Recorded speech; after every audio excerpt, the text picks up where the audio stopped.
-20 degree C के मौसम में उस महिला ने खुद को मजबूर किया कि वह अपना टॉप उतार दे। फिर उसने अपनी पैंट भी नीचे सरका दी और अब वो सिर्फ अपने अंडरगारमेंट्स और जूतों में रह गई। जमाने वाली हवा उसकी खुली त्वचा को काट रही थी, जिससे उसका पूरा शरीर बेकाबू होकर कांपने लगा। लेकिन उसने एक पल भी हिचकिचाहट नहीं दिखाई। दांत भींचते हुए, ठंड को सहते हुए वो सीधे बर्फीली झील के अंदर चली गई। सिर्फ कुछ ही सावधानी भरे कदमों के बाद अचानक झील का तल उसके पैरों के नीचे से गायब हो गया। इस अनपेक्षित गहराई ने उसके अंदर दहशत की लहर दौड़ा दी और वो नीचे की ओर डूबने लगी। अचानक बढ़ी गहराई और सिर के ऊपर बंद होती निर्दयी ठंड ने उसे झकझोर दिया। वो घबराकर हाथ पैर मारने लगी और जल्दी जल्दी तैरते हुए किनारे की ओर वापस आई। किनारे पर खड़ी होकर वो बुरी तरह कांप रही थी। तभी उसे एहसास हुआ कि इस तरह सीधे चलते हुए अंदर जाना काम नहीं करेगा। जल्दी सोचते हुए उसने किनारे पर बिखरे हुए कई लकड़ी के लट्ठे इकट्ठा किए और उन्हें पानी में धकेल दिया। लकड़ियों को सहारे के रूप में इस्तेमाल करते हुए वह दोबारा झील में उतरी। इस बार उसने एक तैरते हुए लट्ठे को कसकर पकड़ा और खुद को पानी में तैरते रहने में कामयाब रही। धीरे धीरे और सावधानी से वो उस लट्ठे को पकड़कर झील के बीच की ओर बढ़ती गई, लेकिन उसका लक्ष्य साफ था, डूबी हुई प्लेन के अंदर मौजूद सप्लाईज और सैटेलाइट फोन। जब वह डूबे हुए रैकेज के ठीक ऊपर पहुंची, उसने एक गहरी और स्थिर सांस ली और नीचे की ओर गोता लगा दिया। जैसे जैसे वह नीचे उतरती गई, ठंड और भी तीव्र होती गई। धुंधले मलबे के अंदर उसके हाथ बेतहाशा टूटे फूटे टुकड़ों और तैरते मलबे में तलाश करने लगे। वो घबराहट में सैटेलाइट फोन ढूंढ रही थी, लेकिन उसे वह नहीं मिला। उसके फेफड़े जलने लगे और सीने में दबाव बढ़ता गया। उसे पता था कि वह ज्यादा देर तक सांस नहीं रोक पाएगी। मजबूर होकर उसने पास में पड़े 2 बैकपैक्स पकड़ लिए और अपनी बची हुई सारी ताकत से ऊपर की ओर तैर गई। वो सतह को चीरते हुए बाहर निकली और हांफते हुए हवा के लिए तरसने लगी। ऊपर सूरज चमक रहा था, लेकिन लंबे समय तक बर्फीले पानी में रहने से उसका शरीर लगभग सुन्न हो चुका था। उसके हाथ पैर भारी और सुस्त महसूस हो रहे थे। फिर भी वो लट्ठे को पकड़े हुए किनारे की ओर बढ़ती रही। तभी उसके पीछे से एक गहरी और गूंजती हुई दहाड़ ने सन्नाटा तोड़ दिया। उसने मुड़कर देखा, एक भूरा भालू उसके कैंप को तहस नहस कर रहा था। वह विशाल जानवर उसकी बची खुची सप्लाईज को फाड़ रहा था। उसे उसका आखिरी बचा हुआ खाना मिला और उसने पैकेजिंग समेत सब कुछ निगल लिया। फिर वह थोड़ा हटकर खड़ा हो गया, पीछे सिर्फ एक भाप छोड़ती हुई गंदगी का ढेर छोड़ते हुए, जो उसके नुकसान की भयानक याद दिला रहा था। इसके बाद भालू की नजर उसके साथी की लाइफलेस बॉडी पर पड़ी। यह देखकर वह डर से कांप उठी। उसने पानी को जोर जोर से थपथपाया, चिल्लाई और छींटे उछाले ताकि भालू डरकर भाग जाए, लेकिन भागने की बजाय भालू जैसे उत्सुक हो गया। लगभग चिढ़ाने वाले अंदाज में उसने उसके साथी की कटी हुई बाह अपने मुंह में उठा ली। कुछ देर बाद शायद वह और भूखा नहीं था, इसलिए वो धीरे धीरे जंगल की ओर चला गया। जब वो आखिरकार किनारे पहुंची तो वो खुद को घसीटते हुए जमीन पर ले आई, थकी हुई और कांपती हुई। सबसे पहले उसने अपने साथी को दफनाया। उसके बाद ही वो वापस कैंप में लौटी और उन बैकपैक्स को जांचने लगी जिन्हें वो प्लेन से निकाल कर लाई थी। पहले बैग में सिर्फ tablets, charging cables, sewing kits, चश्मे और कुछ छोटे मोटे सामान थे, उसकी वर्तमान स्थिति में पूरी तरह बेकार चीजें। लेकिन दूसरा बैग नीटली बंडल्ड 100 यून बिल्स से भरा हुआ था। सामान्य परिस्थितियों में ये एक बहुत बड़ी दौलत होती, लेकिन यहाँ जंगल में फंसी हुई हालत में ये सिर्फ बेकार कागज के ढेर थे। पैसे का कोई मतलब नहीं था। उसे अब जरूरत थी पीने लायक पानी और खाने की। पास की झील का पानी गंदला और असुरक्षित था, उसे उबालना जरूरी था। उसने बैंक नोट्स का एक ढेर इकट्ठा किया और उन्हें छोटे से ढेर में रख दिया। अपने चश्मे का इस्तेमाल करते हुए उसने सूरज की रोशनी को फोकस किया। सावधानी से एंगल बनाते हुए उसने लेंस को तब तक समायोजित किया जब तक पैसों से पतली सी धुआं की लकीर उठने नहीं लगी। धीरे धीरे फूंक मारते हुए उसने सूखी लकड़ियों के छोटे टुकड़े डाले और आखिरकार एक स्थिर आग जल उठी। फिर उसने प्लेन के मलबे से एक मुड़ा हुआ धातु का टुकड़ा ढूंढा। एक पत्थर की मदद से उसने उसे पीटकर एक अस्थायी बर्तन का आकार दे दिया। उसमें झील का पानी भरा और उसे आग पर संतुलित करके रखा। वह इंतजार करती रही जब तक पानी जोर जोर से उबलने नहीं लगा। जब धातु ठंडी हो गई तो उसने सावधानी से उबला हुआ पानी उन बोतलों में भर दिया जिन्हें वो वापस लाई थी। फिलहाल के लिए पीने के पानी की समस्या हल हो गई थी, लेकिन खाना अब भी एक समस्या था। उसने स्यूइंग किट से धागा निकाला और उसे एक लकड़ी की छड़ी से मजबूती से बांध दिया। सही हुक न होने की वजह से उसने अपनी एक बाली को उसके सिरे पर बांध दिया, एक अस्थायी कांटे की तरह। घुटनों तक पानी में खड़ी होकर वो धैर्य से इंतजार करने लगी। आश्चर्य की बात यह थी कि आखिरकार एक मछली ने कांटा पकड़ लिया, लेकिन जैसे ही उसने उसे खींचने की कोशिश की, कमजोर धागा तुरंत टूट गया और मछली वापस गहराई में गायब हो गई। मछली पकड़ना अविश्वसनीय साबित हुआ, इसलिए वह जंगल की ओर खाने की तलाश में निकल पड़ी। कैंप से ज्यादा दूर नहीं, उसे अलग अलग रंगों के जंगली बेरीज से भरी झाड़ियां मिली। उसने सावधानी से उन्हें तोड़ा, अलग अलग प्रकार के अनुसार छांटा और कुछ अपने साथ वापस लाई। एक किस्म को चुनकर उसने बहुत सावधानी से चखा। शुरुआत में कुछ गलत नहीं लगा, इसलिए वह और ज्यादा खाने लगी। लेकिन ये एक गलती थी, वे बेरीज जहरीले थे। जल्द ही उसका पेट बुरी तरह मरोड़ने लगा। पूरी रात वो उल्टियां करती रही और दर्द से तड़पती रही। उसका शरीर कमजोर और निर्जलित हो गया। अगली सुबह पीली और थकी हुई हालत में उसने पहले देखी हुई भालू की गंदगी की जांच की। उसने उसे ध्यान से उन बेरीज से तुलना की जो उसने इकट्ठा किए थे। रंग और गूदे की बनावट में उसे समानता मिली। भालू ने उन खास बेरीज को बिना किसी नुकसान के खाया था। फिर भी सावधानी बरतते हुए उसने बहुत कम मात्रा में खाया और इंतजार किया। जब कोई बीमारी नहीं हुई तो उसने पुष्टि कर ली कि वे सुरक्षित है। राहत की सांस लेते हुए उसने बड़ी मात्रा में खाने योग्य बेरीज इकट्ठा कर लिए। उसी समय आसमान से हल्की बारिश की बूंदें गिरने लगी। अवसर पहचानते हुए उसने जल्दी से अपनी सभी बोतलें और कंटेनर बाहर रख दिए ताकि बारिश का पानी इकट्ठा किया जा सके। शाम तक बोतलें भर चुकी थी। जैसे ही वो उन्हें समेटने लगी, उसकी नजर दूर कहीं एक हल्की चमक पर पड़ी। रात में रोशनी का मतलब सिर्फ एक ही हो सकता था, लोग। कई दिनों बाद पहली बार उसके सीने में उम्मीद की लहर दौड़ गई। अगली सुबह जल्दी उसने अपना थोड़ा बहुत सामान पैक किया और उस दूर की रोशनी की दिशा में चल पड़ी। उसका दिल उत्साह से तेज धड़क रहा था। उसे यकीन था कि शायद अब बचाव करीब है।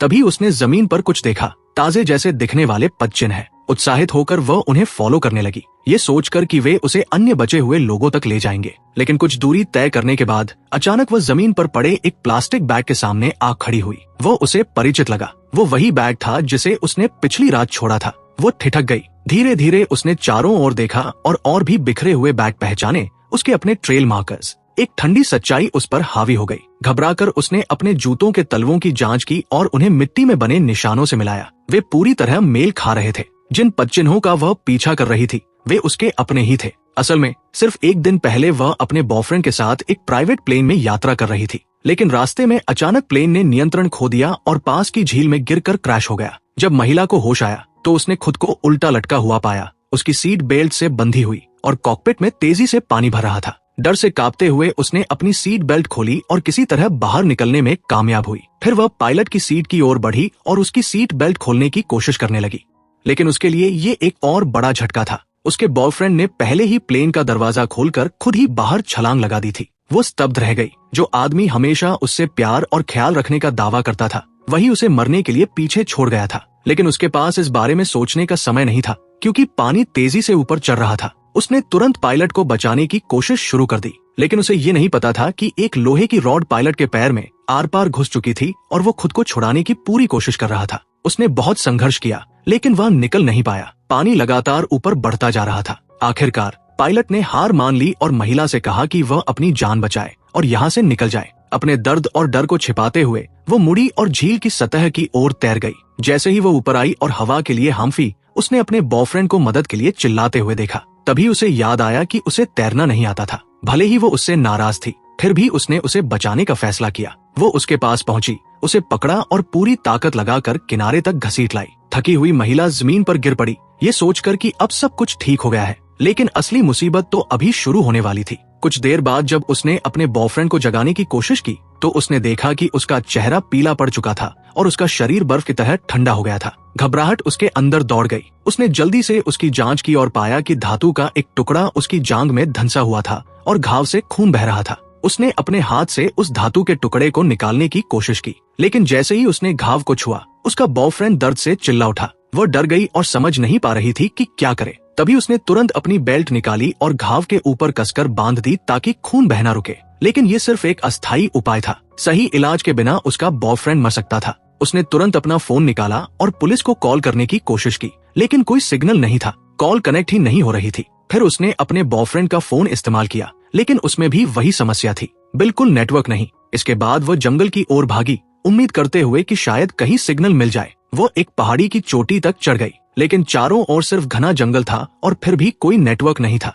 यह देखकर वह पूरी तरह निराश हो गई। लेकिन अगला दिन उसके लिए और भी बड़ा झटका लेकर आया। सुबह जब उसने अपने बॉयफ्रेंड को जमीन पर बिना किसी हलचल के पड़े देखा तो डर ने उसे जकड़ लिया। वो भागकर उसके पास गई। उसने उसे छुआ और पाया कि उसका शरीर बर्फ जैसा ठंडा था और वो अब सांस नहीं ले रहा था। लगातार लगे झटकों ने उसे अंदर से तोड़ दिया। वो सोचने लगी कि अब वो अपनी जिंदगी कैसे जिएगी। एक पल के लिए उसके मन में आया कि वह भी अपने बॉयफ्रेंड के साथ मर जाए, लेकिन तभी उसे अपने अंदर पल रहे बच्चे का ख्याल आया, जैसे ही उसने अपने अजन्मे बच्चे के बारे में सोचा, उसके अंदर फिर से ताकत लौट आई। उसने अपना फैसला बदल दिया और तय किया कि वह अपने बच्चे के लिए किसी भी कीमत पर जिंदा रहेगी। अगले दिन महिला ने अपने सारे सामान के साथ जंगल छोड़ने की कोशिश की, लेकिन वह जंगल एक भूल भुलैया की तरह था। वह जितनी दूर भी जाती, अंत में उसी जगह वापस आ जाती। थकी हुई और निराश होकर वह एक पेड़ के नीचे बैठ गई और सोचने लगी कि अब क्या करे। तभी उसकी नजर अपने बैग पर पड़ी और उसके दिमाग में एक विचार आया। उसने अपना महंगा लैपटॉप बाहर निकाला।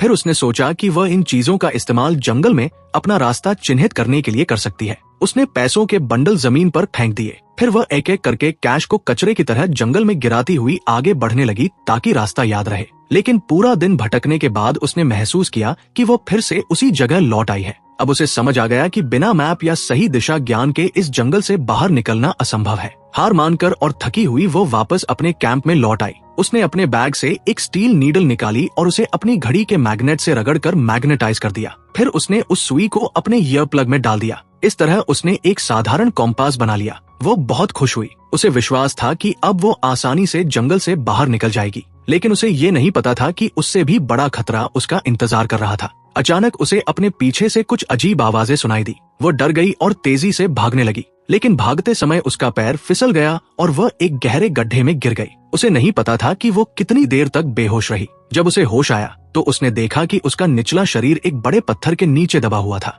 उसने उसे हटाने की कोशिश की, लेकिन अचानक उसके सिर में तेज दर्द उठा। उसने अपना सिर छुआ और महसूस किया कि वो फट गया है और उससे खून बह रहा है। तुरंत उसने अपने बैग से एक स्कार्फ निकाला और उसे कसकर अपने सिर पर बांध लिया। फिलहाल उसने खुद को संभाल लिया था, लेकिन पत्थर के नीचे फंसी होने की वजह से वह हिल भी नहीं सकती थी। वह पूरी तरह निराश हो गई और हार मानने ही वाली थी। तभी उसे अपने गर्भ में पल रहे बच्चे की याद आई। अपने बच्चे के बारे में सोचते हुए उसने खुद को बार बार हिम्मत दी कि वह किसी भी हाल में यहाँ से निकलेगी। उसने पास पड़ा एक छोटा पत्थर उठाया और बड़े पत्थर को तोड़ने की कोशिश करने लगी। उसे नहीं पता कि वो कितनी देर तक कोशिश करती रही। उसके हाथ सुन्न हो गए, लेकिन माँ का प्यार उसे लगातार हिम्मत देता रहा। ये काम लगभग असंभव लग रहा था, लेकिन फिर उसने देखा कि वो पत्थर के नीचे एक छोटा सा छेद बनाने में सफल हो गई है। अब वह अपना पैर उस छेद से बाहर निकाल सकती थी। उसने अपनी सारी ताकत जुटाई और आखिरकार अपना पैर छुड़ाने में सफल हो गई। वह जमीन पर लेट गई और गहरी सांस ली, ये महसूस करते हुए कि वो अब भी जिंदा है।